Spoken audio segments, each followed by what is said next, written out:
Hello BookTube! Time to read my lips for another book review.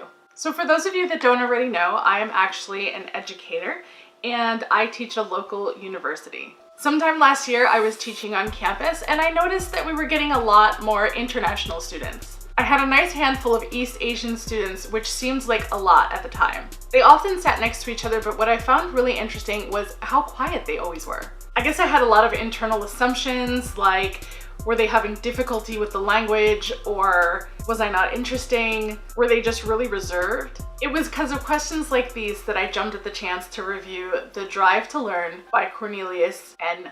What the East Asian Experience Tells Us About Raising Students Who Excel, published by Rowman and Littlefield. This book was provided to me by the publisher. The book itself is short, easy to read, well formatted, and broken up into 9 different discovery steps. Each step poses a different question, like why do American students learn less than East Asian students? Or why do East Asian students infuse learning with emotional drive?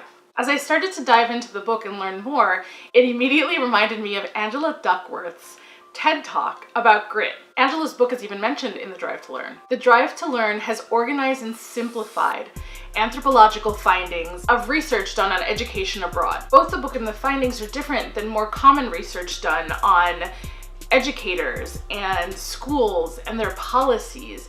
This instead looks at the students. Why are the students different? Why are they learning differently? After posing the different questions in the 9 discovery steps, Grove provides a section about parenting with Guan. Guan means to be in charge of, to manage, to administer, to govern, control. Grove outlines 7 commitments that you can make to your child. The book contains a bibliography, but then the author went an extra step and created an annotated bibliography, which you can find at drivetolearn.info. Grove goes even further than that and highlights 15 highly recommended annotations. As both a mom and an educator, I found this book to be really fascinating. I have a teenager, so I don't know if it's too late, but I'm gonna try to work in as much as I can. I think one of the biggest pieces that I took out of this is that the East Asian experience isn't just about them as individuals. They consider themselves part of a unit with their family. And it's one of the reasons why they strive so hard to learn. So there are a couple of areas in the book that I highlighted, which I'm gonna go ahead and share with you now. So one of the questions posed in the introduction is,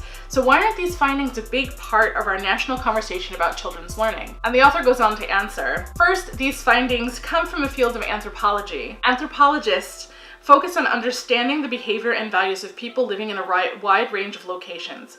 Anthropology hasn't caught the public's attention like, say, cognitive psychology has.